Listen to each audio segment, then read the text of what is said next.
जिसके प्रति राग होता है उसके दोष छिप जाते, गुण ही गुण दिखाई देते। जिसके प्रति देश की भावना हो जाती है उसके गुण छिप जाते, दोष ही दोष दिखाई देते। जब तक किसी अंतःकरण में राग दोष भरा है तब तक किसी साधारण वस्तु को भी यथावत नहीं जाना जा सकता। तब फिर भगवान जैसे कि वे अपने विशुद्ध स्वरूप में हैं को जाना ही कैसे जा सकता है। एक बच्चा माँ का हाथ पकड़कर चलता है और दूसरा बच्चा अपना हाथ माँ को पकड़ाकर चलता है। बताइए दोनों में से अधिक सुरक्षित कौन है?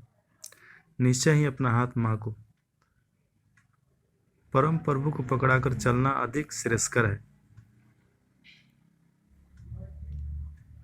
प्रभु प्राप्ति में जो आनंद है सो तो है ही, प्रभु की खोज में भी एक अलौकिक रस है। जिनका हृदय प्रभु प्रेम में धड़कता रहता है, जिनकी अंतः भावनाएं प्रभु मिलन के लिए उछलती रहती है और आंखें भीगी रहती है, उनसे पूछिए कि इस अनुसंधान में क्या रस है। अहंकार न तपस्या से जाता है और नहीं त्याग से। अंतर्मुखी एकाग्रता के द्वारा जब आप अपने समूचे व्यक्तित्व के पीछे उस गुप्त रूप से कार्य करती हुई परस्पर महाशक्ति सारा विश्व जिसका एक सहज कर्म है को देख लेते हैं तो आपका अहंकार लज्जित होकर अपने आप पीछे हट जाता है। वस्तुओं का अभाव वैराग्य का सूचक नहीं है और न ही वस्तुओं की उपस्थिति आसक्ति का चिन्ह। वैराग्य और आसक्ति तो मन की अवस्थाएं हैं। प्रथमवर्ती है मोक्ष का सोपान और द्वितीयवर्ती है बंधन का हेतु। आध्यात्मिक साधना में ध्यान का स्थान निश्चय ही मुख्य है। ध्यान से मन ऊब जाए तो भगवत नाम का जाप कीजिए। जाप से थकावट हो तो स्वस्थ स्वाध्याय कीजिए। स्वाध्याय न बन पाए तो सत्संग में चले जाइए। यदि सत्संग में भी वृत्ति न ठहरे तो भगवान नाते शारीरिक सेवा करिए।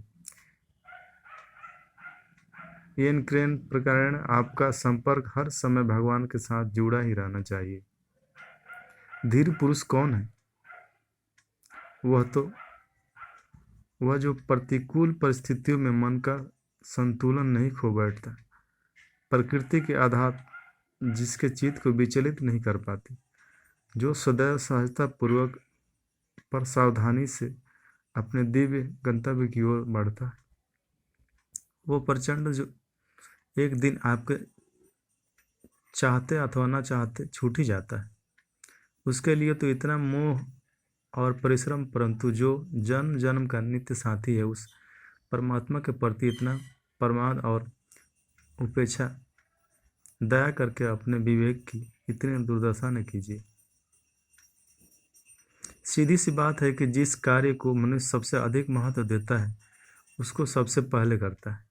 यदि आपने भगवान अथवा भागवत प्राप्ति को सचमुच सर्वाधिक महत्व दिया होता है तो आपके जीवन में भजन अभ्यास को अश्वमेध मुख्य स्थान मिलता है। तब आप बहानेबाजी करके भजन को भविष्य पर टालने का प्रमाद कदापि न करते। जो लोग मृत्यु को भूलकर केवल जीवन की ओर ही देखते रहते हैं वे पारे आशावादी बन जाते हैं। जो जीवन से उपरत होकर केवल मृत्यु को ही देखते हैं वे निराशावादी बन जाते हैं। परंतु जो मनुष्य जीवन के साथ लगी मृत्यु को और मृत्यु के पीछे छिपे जीवन को एक साथ देखता है वह यथार्थ दृष्टि पाकर अध्यात्मवाद का जिज्ञासु बनता है। आज के लिए इतना ही। धन्यवाद।